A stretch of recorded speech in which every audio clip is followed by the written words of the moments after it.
Est-ce que vous vous respectez? C'est ma question de ce soir.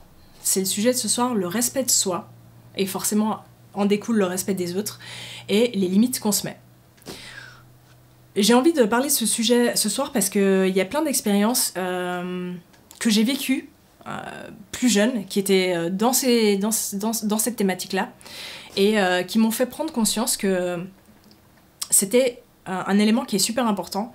Peu importe les expériences que vous êtes en train de vivre, peu importe le fait que vous êtes en train de passer de niveau en niveau, de monter, entre guillemets, de passer du niveau 1 au niveau 2 au niveau 3 et de vivre d'autres types d'expériences, le respect de soi, c'est quelque chose qui est fondamental parce que c'est quelque chose qui va teinter toute votre expérience. Je m'explique. Ce que je veux dire, c'est que le respect de soi, c'est quoi? C'est le fait de définir ce qu'on accepte et ce qu'on n'accepte pas. Et en définissant ce qu'on accepte et ce qu'on n'accepte pas, on se définit nous-mêmes. C'est le fait de poser des limites.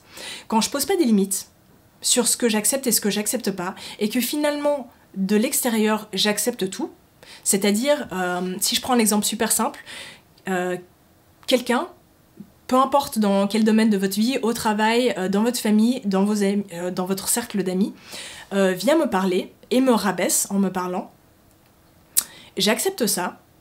Alors il y a deux options, je peux soit accepter ça et me dire ok, bon bah d'accord, soit ne pas l'accepter et me dire ok, non, je vaux plus que ça, je suis pas d'accord avec cette expérience-là, c'est pas que je suis pas d'accord avec cette expérience-là, mais je suis pas d'accord avec ce qu'on m'envoie là. Donc, paf, je pose ma limite, et ce que je veux dire par je pose ma limite, c'est que je n'accepte pas de le prendre, c'est que je dis à l'autre, oh, stop, tu me parles comment là?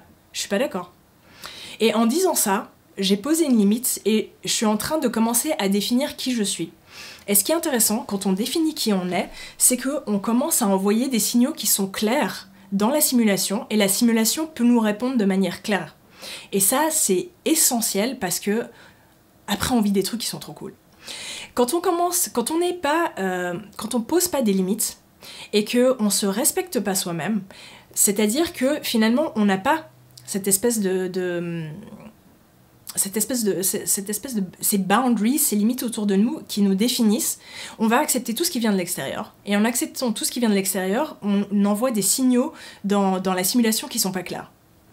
Du style, quand on vient me parler d'une certaine manière, ok j'accepte, on me parle d'une autre manière, ok j'accepte, on me traite d'une cette manière, ok j'accepte, on me traite de cette manière, j'accepte tout. Du coup, qu'est-ce que j'envoie? J'envoie un espèce de signal qui est un peu qui est un peu pourri à la simulation. Et du coup, qu'est-ce qu'elle fait avec ce signal pourri? Elle me renvoie des expériences qui sont un petit peu pourries, qui sont un peu pas très claires, qui sont un peu dans la zone de gris en fait. Parce que je me positionne pas. Et en fait, le fait de se positionner, et le fait de mettre des limites, et le fait le fait de se positionner et le fait de mettre des limites, c'est se respecter soi-même. C'est-à-dire que, peu importe ce que les autres pensent de moi, cette situation-là, si je reprends le fait que, par exemple, je suis avec un pote à moi, qui me parle, on est en train d'avoir une discussion, et tout d'un coup il change et il commence à me parler d'une manière qui me convient pas. À partir du moment où moi je me positionne et que je dis ça c'est ma limite, tu l'as dépassé, je suis pas d'accord, je vais lui renvoyer le non, garde ton énergie, cette énergie-là, ou garde ton info, moi je suis pas d'accord de ça, de jouer avec cette information-là. À partir du moment où je fais ça, alors déjà c'est une énergie qui est puissante parce que en face, il va y avoir une personne avec qui on a un attachement ou pas. Souvent, on a un attachement au regard des autres qui va être frustrée, pas contente du fait qu'on mette une limite. Et il va falloir assumer cette partie-là, du fait qu'en dehors, on risque d'être jugé. Plus on commence à mettre des limites et à se définir sur soi-même, plus les autres vont juger. Alors, je veux pas le dire comme ça.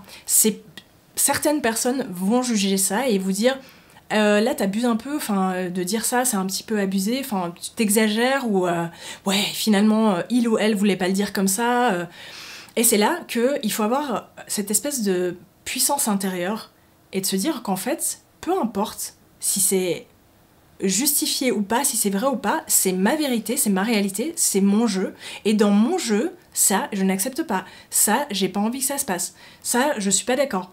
Et quand on fait ça, on se définit soi-même, et quand on se définit soi-même, on est déjà vachement mieux avec soi, parce qu'on est vachement mieux pour jouer, parce qu'on sait qui on est, on sait ce qu'on veut et pas. Et là, je mets un petit disclaimer en mode attention, ça veut pas dire de devenir quelqu'un de rigide et qui dit non, non, non, non, non à tout.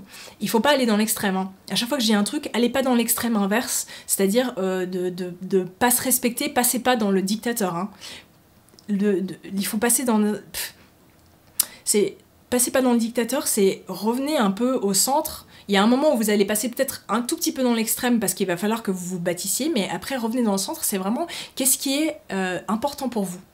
Qu'est-ce que vous ressentez quand vous vivez cette expérience? Est-ce que ça vous fait du bien ou pas? Si ça vous fait pas du bien, posez une limite. Posez une limite, définissez-vous vous-même, et du coup le signal qui part est fort. Et là, on vit des trucs super cool. Parce que quand notre signal est fort et qu'il n'est pas étouffé, et il est étouffé quand on se respecte pas soi-même, et du coup on vit des expériences où les autres viennent et nous respectent pas, où les gens qui voient les gens qui nous respectent pas disent ah mais c'est pas si grave, ah passe au-dessus, ah. Ayez la force, alors si vous voulez changer d'expérience, hein, si ça vous intéresse pas et que vous voulez vivre ces expériences-là, c'est toujours la même chose, hein, mais ayez la force de vous en foutre de ce que les autres pensent de vous, parce que finalement vous jouez dans votre jeu, c'est vous qui devez vous lever tous les matins dans votre jeu, dans ce que vous êtes en train d'imprimer dans la simulation. Les autres, c'est pas leur cas. Et de toute façon, ces gens-là, qui sont à l'extérieur, qui vont vous juger, soit tout d'un coup, ils vont partir de votre vie parce que eux ils sont dans le truc, et puis que vous commencez à devenir plus vous-même et à prendre plus de place, et vous allez attirer d'autres personnes qui sont dans cette vibes-là, et qui veulent jouer ce jeu-là, et avec qui vous allez kiffer de ouf. Soit les personnes qui sont autour de vous vont commencer à elles-mêmes s'adapter et se dire « Ah ouais, bah en fait, moi aussi, je pourrais faire ça. » Du coup, en fait, si vous avez envie de pimper votre jeu et de vivre un jeu qui est cool et qui est ouf, respectez-vous.